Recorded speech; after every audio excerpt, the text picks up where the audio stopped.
promoted mainly by sociologists and economists, including, among many others, Fernando Cardoso, Teodoro dos Santos, Rui Mauro Marini, André Gunther Frank, etc. The notion of center-periphery at the heart of the dependency thinking enables us to grasp global capitalism as an integral system. In it, the structural asymmetries between formerly independent states allows the transferring of value from the global south to the north to be reproduced and expanded. The second decolonial matrix emerged in the late 60s around the notion of liberation. Starting from a recognition of the internalization of dependence, liberation thought proposes a multiscalar critique of the geopolitics of knowledge. The critique of the intellectual subjugation of the South is coupled with a critique of the critique produced within the institutions of the center.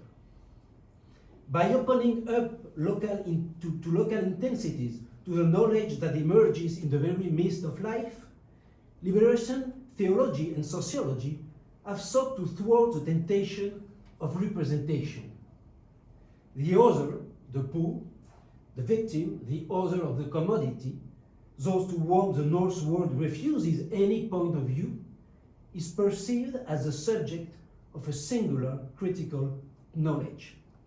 Their perspective not only sheds a different light on the world, but also opposes a resistance, parasitizes a good history, and points to something beyond the inertia of the structures of domination. The third matrix is the one I call the 1982 moment.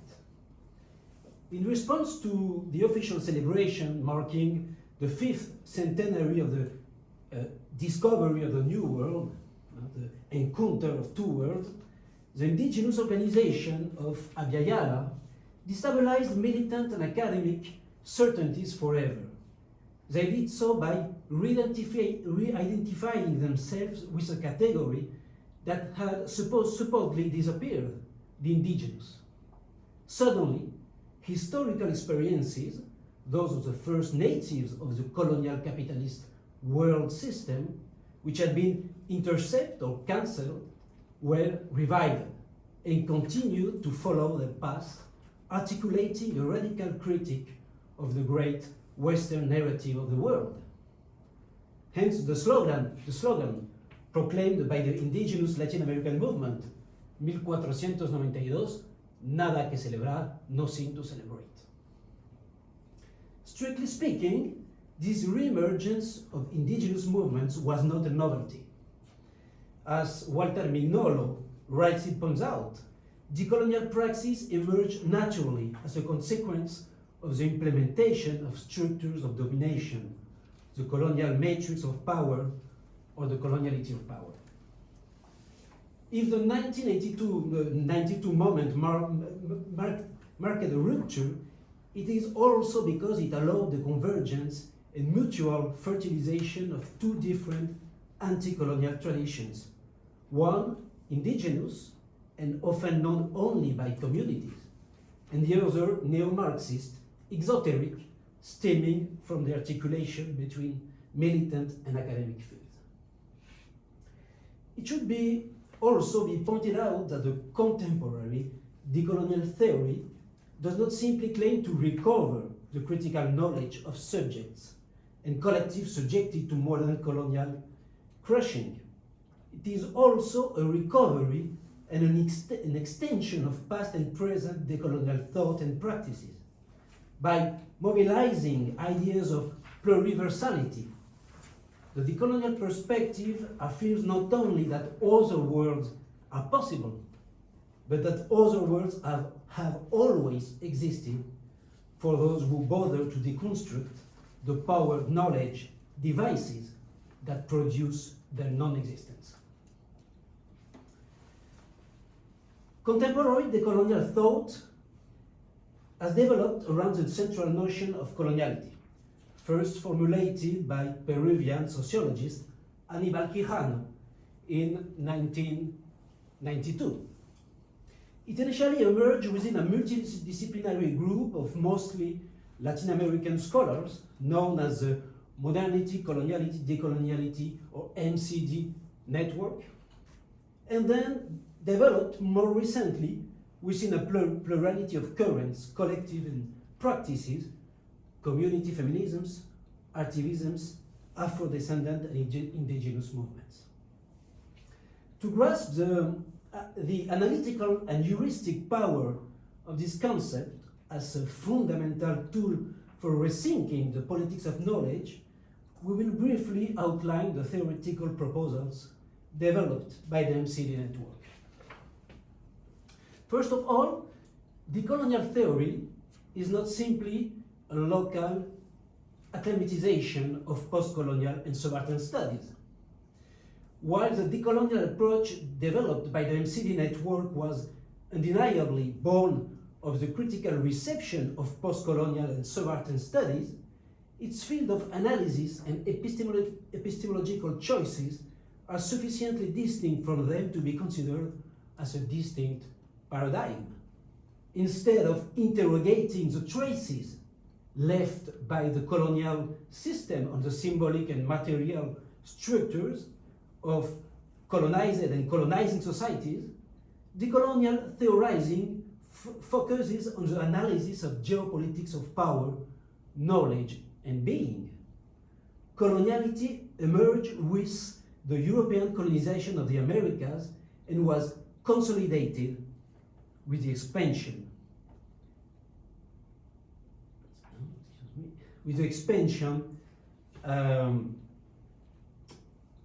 of the modern capitalist world system. This focus on the persistence of structures is not just a differentiated positioning within the global academic field. It is above all epistemological. For the authors of the MCD network, it is the very analysis of Latin American postcoloniality that poses a problem. According to Mignolo, postcolonial theories anchor their analytical perspective in the processes of decolonization of the former British and French colonies, which took place mainly after the First and Second World Wars. While the concept of postcolonialism is certainly useful for understanding decolonization processes in this context, it is much less useful for understanding the specificities of Latin American experience of colonialism, and perhaps more generally of settler colonialism, whose particularity lies precisely in the absence of a distinct after.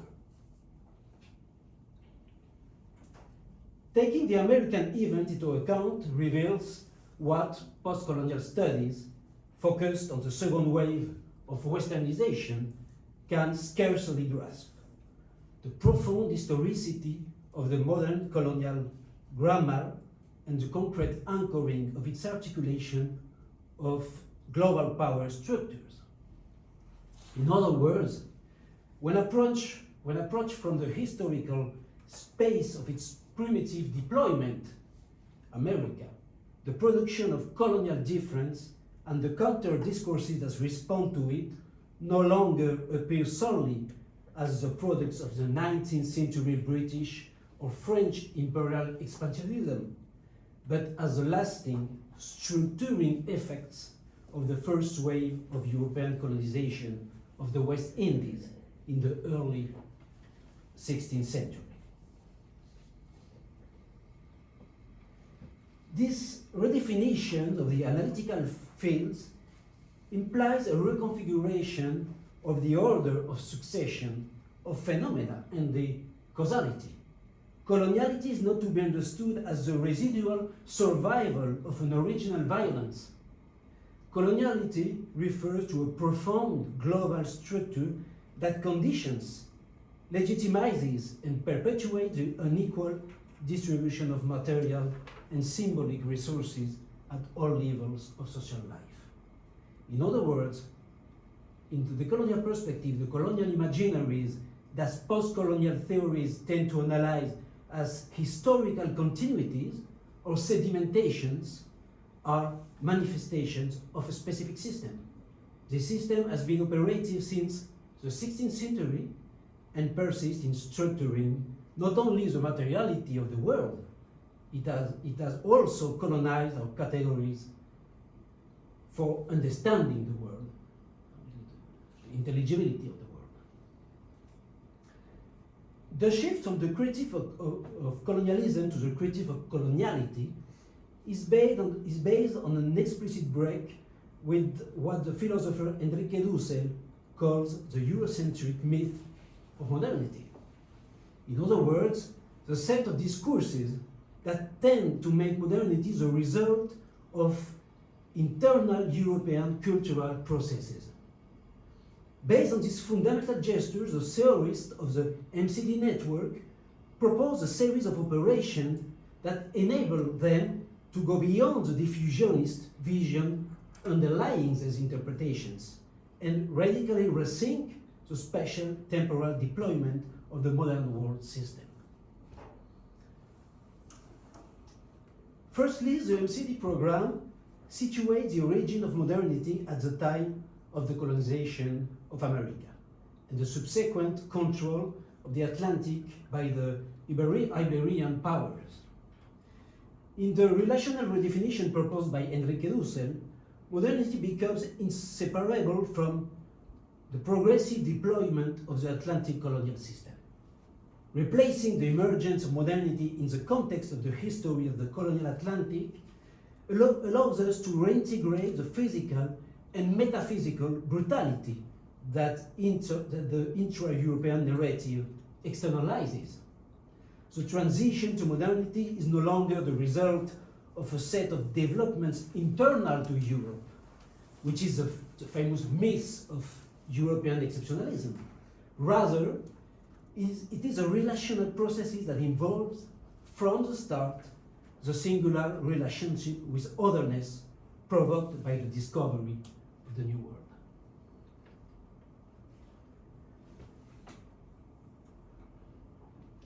According to Dussel, this particular relationship with otherness is embodied in a new subjective form, of which the conquistador, the kind of,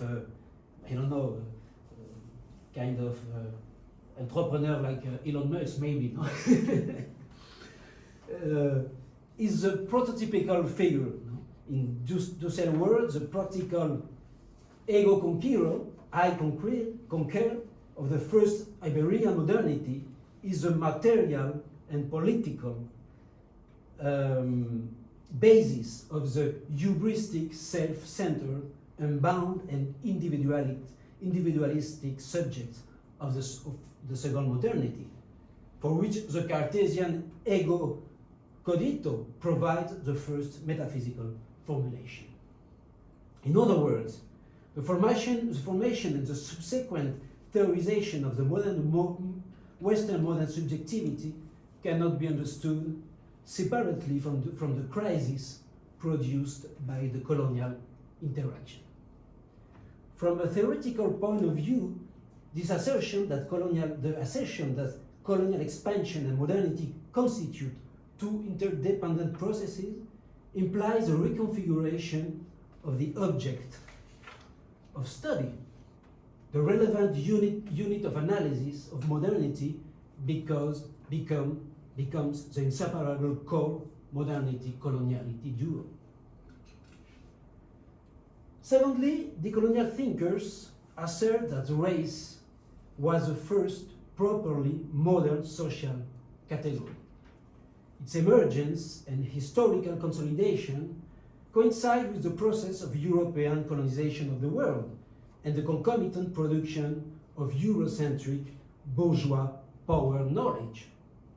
Situated at the intersection of a multitude of heterogeneous hierarchies and devices of domination and exploitation, race is not a simple effect of the logics of capital accumulation. It is its organizing principle. According to Aníbal Quijano, the first operation of classification of human difference began with the conquest of the New World. From the colonial Atlantic, they extended to the populations of the world over, making it possible to establish a hierarchy of humanity on a global scale, articulated to an international division of labor, still at work today in the relations of predation and extraction that the North world imposes to the South. Argentinian philosopher Maria Lugones has developed an analytical model that enriches Quijano's definition of the coloniality of power, while resolving maybe some of its impasses. According to Lugones, by privileging the coloniality of power to the detriment of its concrete manifestations, Aníbal Quijano tends to reduce the question of gender to a mere manifestation of the colonial struggle for control over sexuality and over reproduction.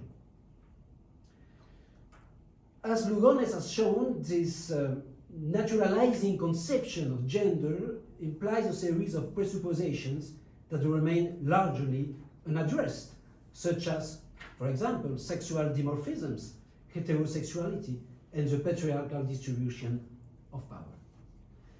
Lugones argues that notion of sex and gender, exactly like the idea of race, are constitutive of the coloniality of power, knowledge, and being.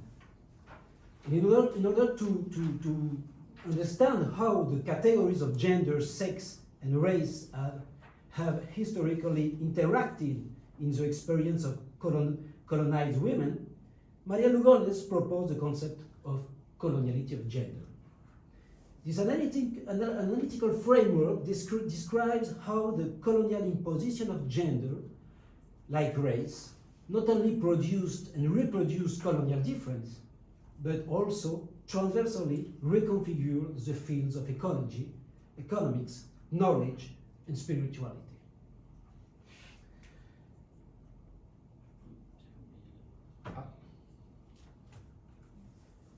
Technical problem, excuse me.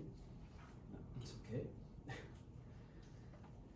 Finally, the authors of the MCD program identified Eurocentrism as a specific form of knowledge produced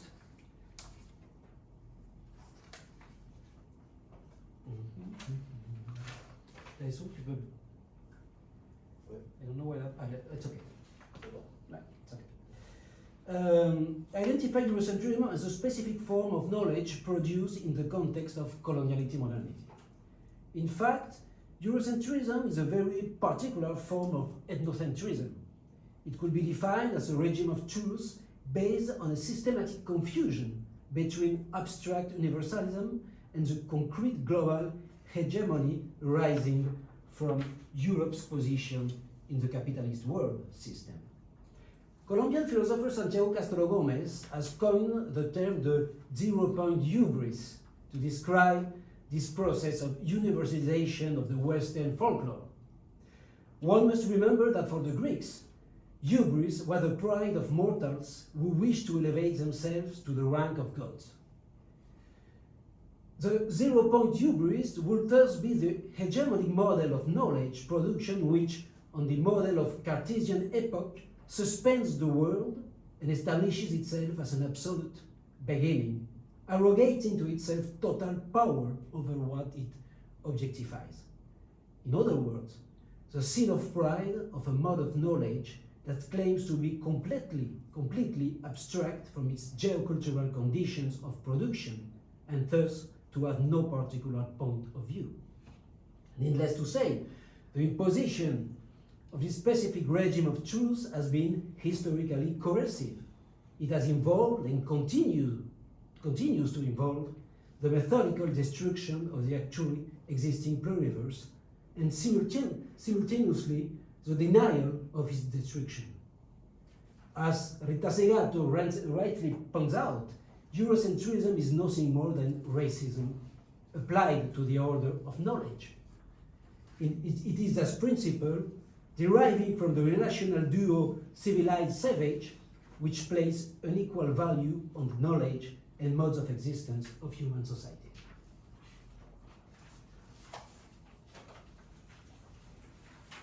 Beyond the analysis of the content, modes of production, and means of expression of coloniality, decolonial thought reflects on the possibility of implementing, inside and outside the academy, a renewed policy of knowledge production.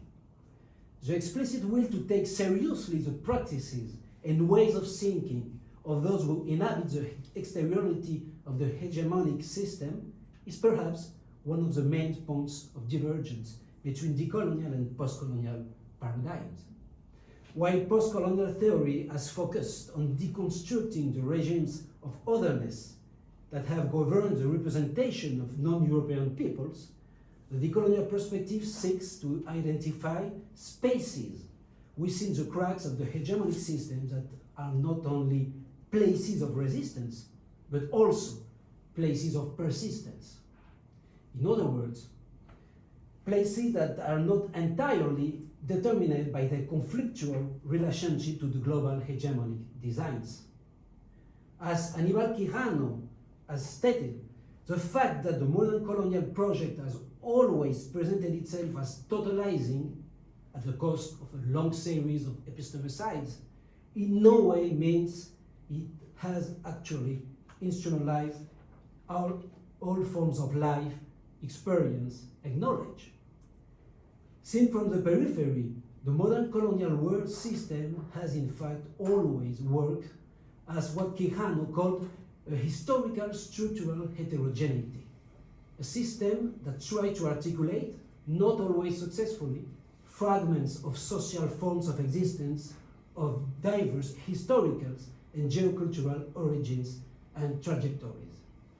The universalist and global pretensions of the modern colonial designs are in permanent conflict with local projects, which constitute so many ways of attributing meaning to the world. But let me say it again. The decolonial perspective does not understand this exteriority as a simple formation reactive to modernity, coloniality. Rather, it sees it as a distinct epistemic space linked to modalities of being in the world that are only partially subject to modernity. As Enrique Dussel wrote, this exteriority is not pure negativity. It is a positivity of a tradition different from modernity. Its affirmation, this affirmation is a novelty and a challenge to modernity itself. The postulate of exteriority allows Dussel to think of the ethical project of overcoming modernity in the form of what he calls transmodernity. The Argentinian philosopher defines transmodernity as the possibility of cutting through modernity on the basis of the distinct epistemes silenced by colonization. Unlike postmodernity, which perpetuates the hegemonic intentions of modernity by denying the historical action of the others, transmodernity presents itself as a project of cross-fertilization between heterogeneous epistemic traditions.